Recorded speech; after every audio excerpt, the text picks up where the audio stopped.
This program presents ways to optimize health and well-being. When considering lifestyle changes, please consult with your healthcare provider to ensure they are suitable for you.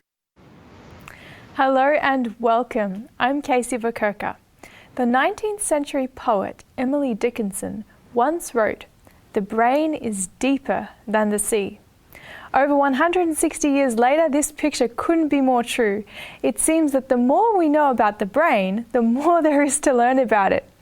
Stay with us as we dive deeper into our understanding of the amazing brain. This is Your Lifestyle as Medicine, a production of 3ABN Australia Television.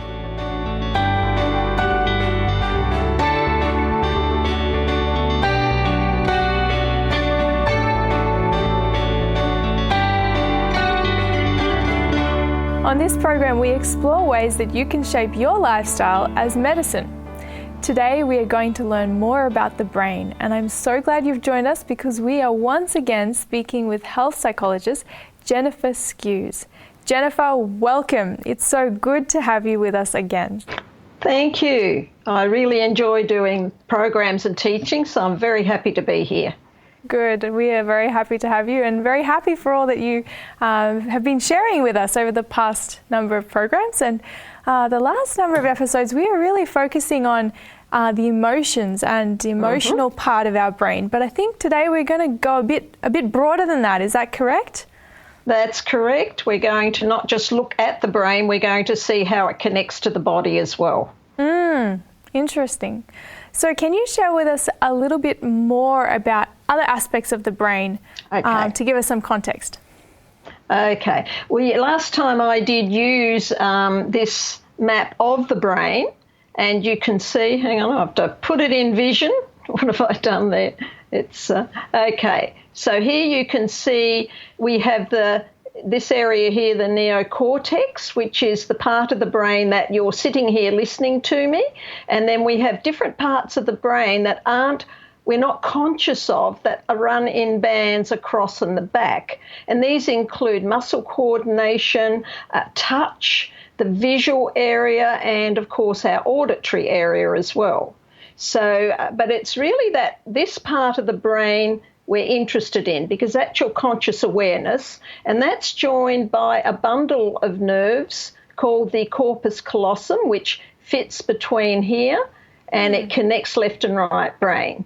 And there are gender differences in how the brain actually works, and they find that females have multiple connections on that corpus callosum that sends information back and forth multiple times, whereas males have a dominant connection that they use. So the male brain is more problem-focused, problem-solving, whereas a female brain is more emotionally focused and rapid thinking, which with those gender differences can be difficult sometimes if we don't understand them. True, but those differences ring true in experience, that's for sure. So we know that is definitely what we have as a reality. But that was so interesting what you shared about those different parts, because those parts, especially towards the back part of the brain, they tended to be more what controls our body, as opposed to what we're conscious of. But yeah, that was really interesting to highlight that. Yes, because it's like they're on autopilot. We don't have to stop and think, I'll turn my eyes on to look at something. It's just an automatic pilot just as well. Thank goodness for that. And same with muscle. We know there are things that can further down the track that can cause muscle problems in the brain and the body, but generally the muscles, again, we don't have to think to move, we just do it. The brain registers that. So a lot of it's autopilot, but we do have a lot of control over things. So that's where that neocortex comes into it. That frontal lobe, left and right brain, is what we're interested in, and we're going to talk a lot about today. So that will be helpful. Yeah. So I know there's been a lot of research that's gone into the brain, especially in the last number of decades, and I think we've learned a huge amount about the brain and how it works. So can you share with us just some key insights that have kind of surfaced in science over the last number of decades that have been really pivotal? Yeah. Well, even though science is amazing, you have a look at what they can do and technology is incredible, but it's the least understood organ of the body. And it is, we only know, maybe science knows maybe approximately 30% of brain function. Wow. So it's an unknown frontier. And it's just amazing. You know, it's like a wilderness area people don't understand, but thankfully God does understand. And that's where there is a very good Bible verse that I'm aware of that I love in Psalm 139:14 says, I will praise you, I am fearfully and wonderfully made. So this is how we are created. You know, the brain is an incredible organ. Right. There's another interesting quote. You used a quote before, and this is an Oliver Wendell Holmes, says the human mind, once exposed to a new idea, never returns to its original dimension. So once it grows, it expands, and once we hear things, it changes. Literally changes the brain and how it works and how we function with it. So, which is an interesting aspect of brain function. We're constantly growing and learning and adding new dimensions to the brain. Yeah, and is that something that's been a more recent discovery? Because I know there's been a thought going around for a long time that, well, what you've got from birth, that's what you've got. You can't do much else. You just got to live with it and work with it, and that's it. But it seems like this concept is one that you can, I guess, do a lot with what we do have. Is that more or less what it is? Well, it is. It's the brain, even though not all the areas of the brain grow. There are two particular areas where we get the cell growth. So not all of the brain is constantly growing, but we are given trillions of cells, billions of cells throughout the brain, and that those cells, they will die out. It's a use it or lose it principle. So we need to really exercise the brain. Nowadays you can do brain games and, you know, exercise the mind. So it's important to keep it active and busy. The brain deteriorates if we become a bit more sedentary and we just don't challenge ourselves. We should be constantly challenging and growing the brain, using those cells. So the brain can change and grow until the day we die. So it's not set in concrete. So there's no retirement phase, hey? No retirement phase. We've got to keep using it or lose it, basically, because cells that aren't used will drop out. And when you're born, the brain goes through what we call a pruning process. So that means the cells that we have, and there's about 50% genetically wired, and then the rest develop. The other 50% we learn and grow the brain, as we're talking about. But after birth, the cells that we're not going to use will be pruned out. They call it pruning, brain pruning. So those cells drop out, die, and are eliminated. So the brain starts to develop in the direction that is based on what we're learning, the genetics that we have, and how we develop, which is an interesting thing. Yeah. And obviously there's a huge amount of that shaping of the brain is happening, especially in childhood. Absolutely. Yeah, which I guess is why we can learn languages and things more easily when we're a child as well. Absolutely. The fastest learning period for us and for the brain is the first 7 years of life. Because you look at what a baby is born, they have to learn to talk, to walk, to interact, to socialise. You know, it's huge. Eat, you know, think for themselves. So when you have a look at how we develop, those first 7 years are the most rapid growth for the brain. The brain actually is physically fully developed for females about 25 years of age, and that means it's fully grown in size, or for the male it's about 23 years of age. They find female brains develop a bit more rapidly than or mature more than the male, but it's in different directions, and it doesn't mean it's not set in concrete where everyone is. It's when you look at gender, it's a generalisation where the majority of the gender will be like that. So when we're talking about brain growth and development, are we talking about various different areas, like emotionally, intellectually, physically controlling the body, and like everything?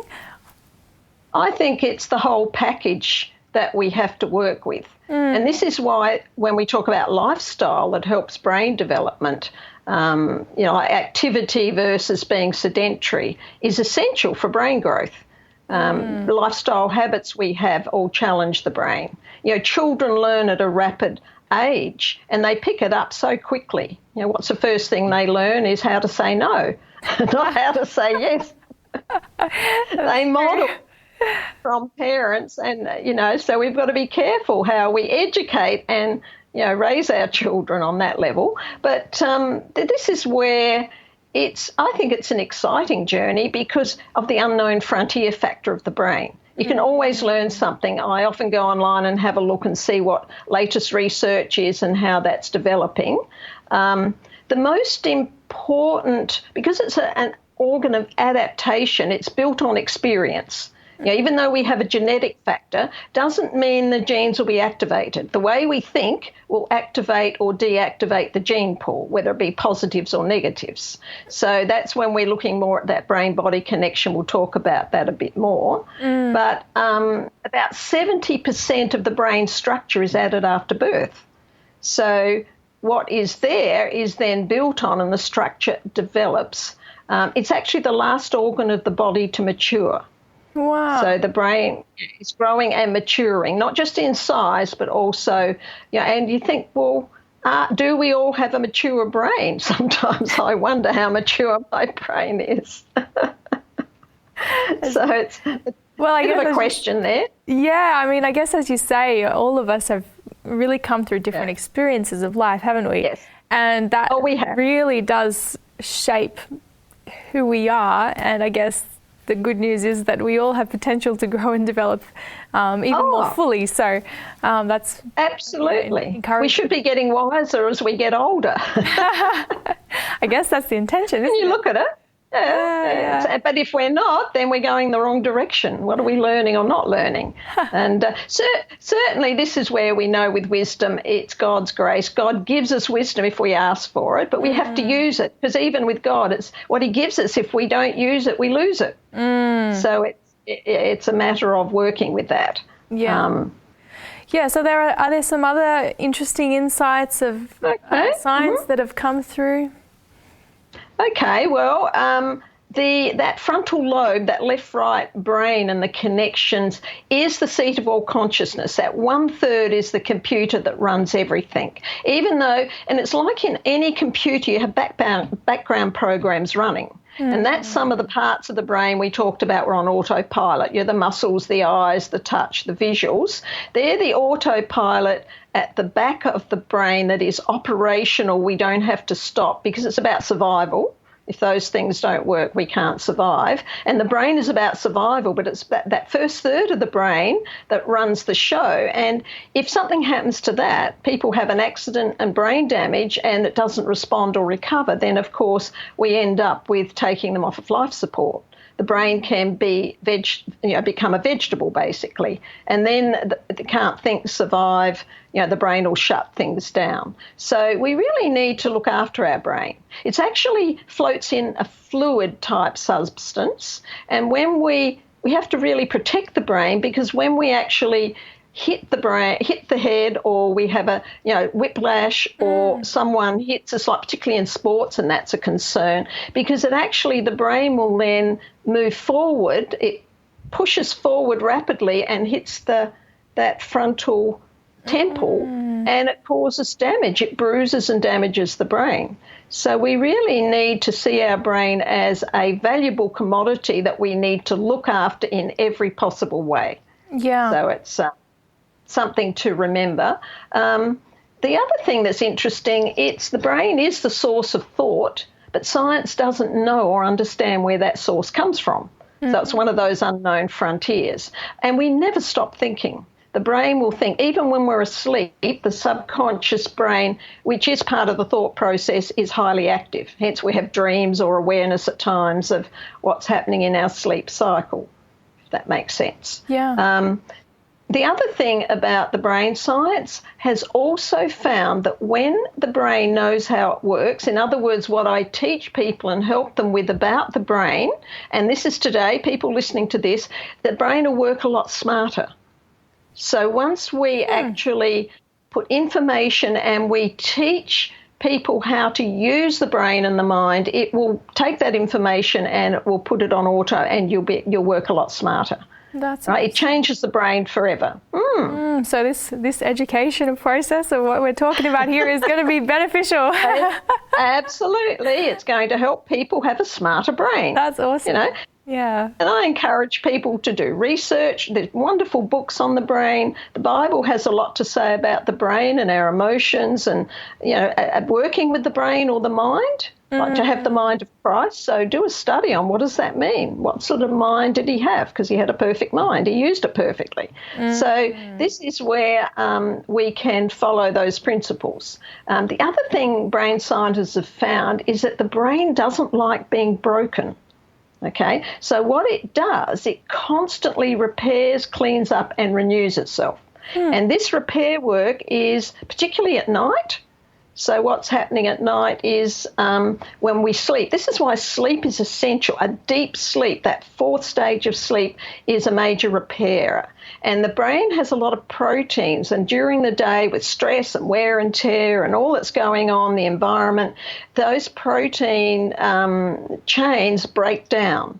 And at night, the brain actually starts putting them back together and repairing the brain for the next day to be refreshed and ready to focus again. Wow. So it's so it is interesting, isn't it? Yeah. Yeah, the way that all of what's going on, which you're not even conscious of when we're sleeping. Absolutely. Yeah. There's a couple of interesting examples I've heard of over the years, and this is from an excellent little book by an Eldon Chalmers called Healing the Broken Brain. And he did a lot of work with children and adults with, helping their brains, and I think he did surgery. He was a doctor. And he said, the question is, what happens if you're born with most of the brain missing? I bet people have not thought about that one, because this is a situation where there was a little Oriental boy who was born with little development from the brain stem. Now, we looked at, if you look at that, you've got your brain stem there. Okay, put it over here a bit more. And that is, he had very little development. There we go. I find it hard to orient here with my camera. So he had very little development above this area here. Okay.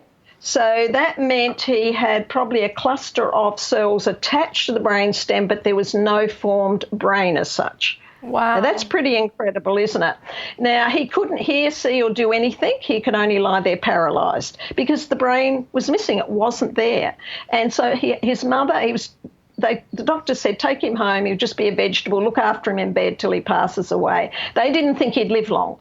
Now, the mother loved this child. She massaged its body, rubbed it. She did things quite constantly.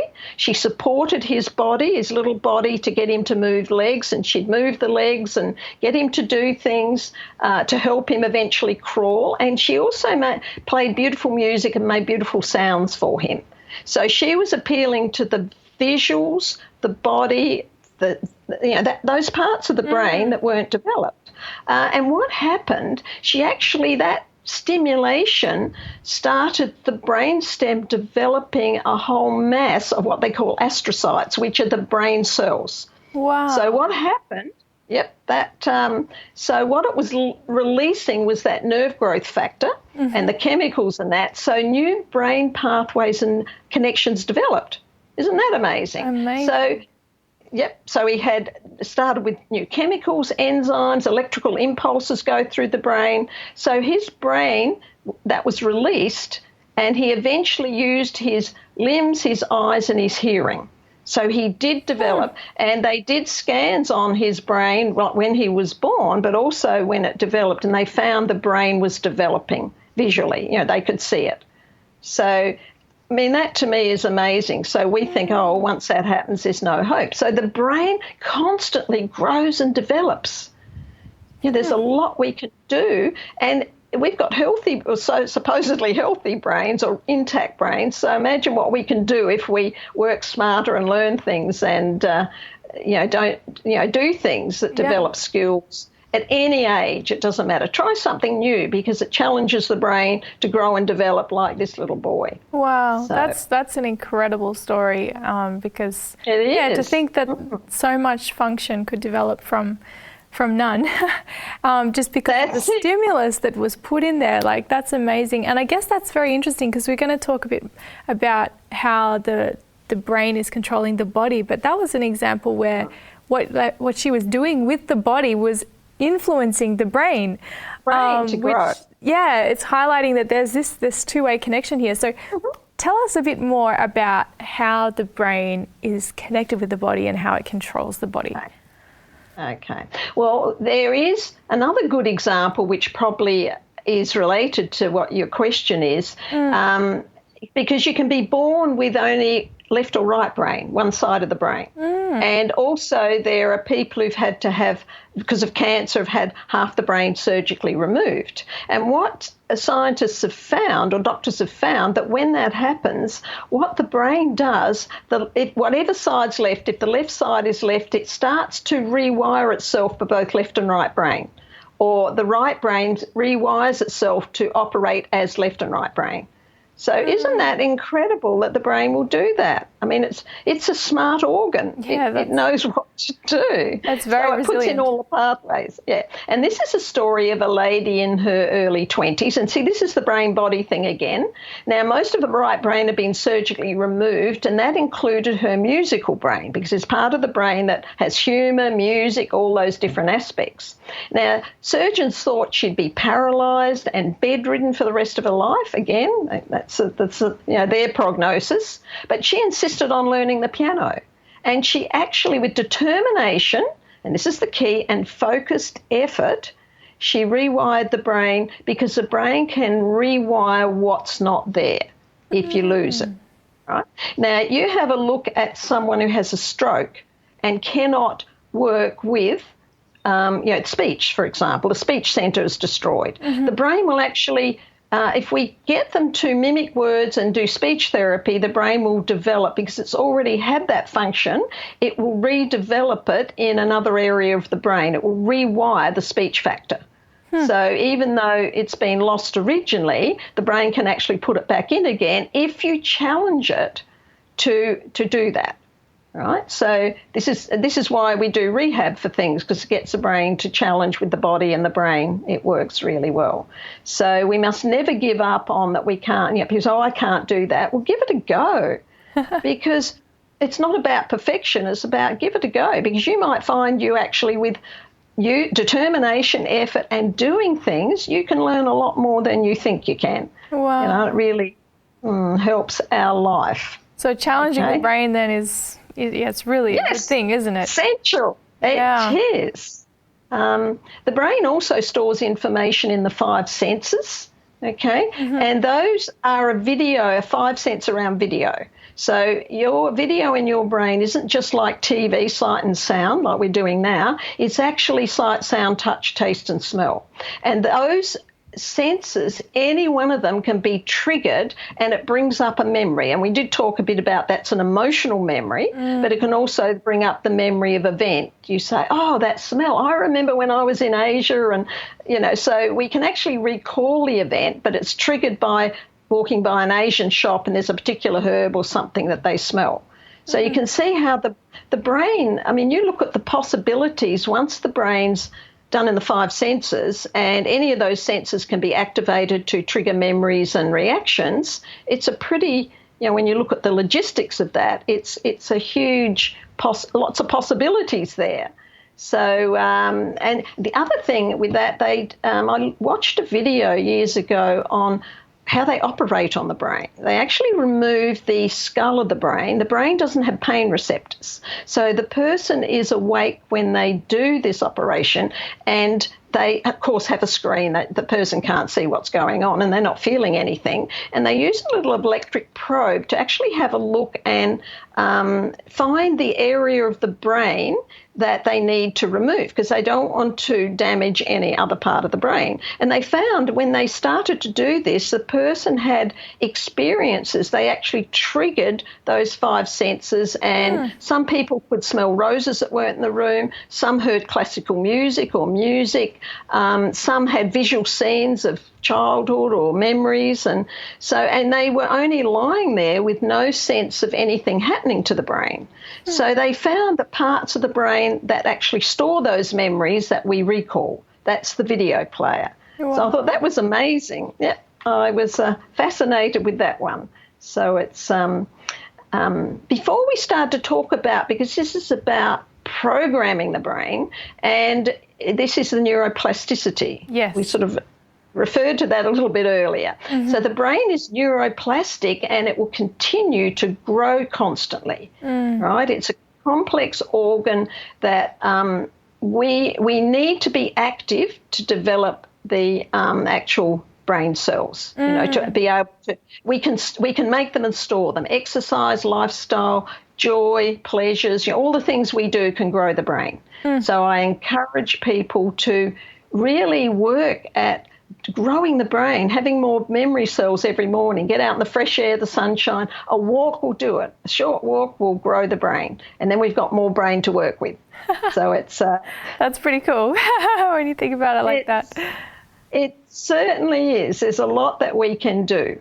So we reinforce these pathways. We get mind habits. And it's these habits that we want, good, healthy habits, and that's why the work you and I do and why we're doing this program is to help people to develop healthy habits, because, and this is, we are going to talk more of that, is that brain-body connection. But I know we don't have the time to do that right now, but we're going to look at some of that in another session, which I think is a good idea. How can we reprogram the brain and the mind to be able to have a better quality of life, to be able to stay focused in the present and work with what we've got? Yeah, absolutely. Yeah, and I like how what you've explained here has just shown us just how connected the brain is with the body, and everything that we do with it, it all seems to feed back into the brain and helping it develop. But of course, we're going to talk more about how it controls the body as well. And so, just to get this big picture of how the brain works has been such a valuable thing. So thank you so much, Jenifer, for sharing with us today all about the amazing brain and about neuroplasticity and how the brain has this capacity to grow and develop in such incredible ways. It's been very, very interesting. Thank you. We have been talking with health psychologist Jenifer Skues about our amazing brain and how it grows and develops. In the next few episodes, we are going to build on this as we look at the mind-body connection and how this affects our health and well-being. I know these will be fascinating topics, so be sure to join us next time. If you have questions or comments about this program, or if there is a topic you would like us to discuss, contact us on health@3abnaustralia.org.au. And remember to shape your lifestyle as medicine.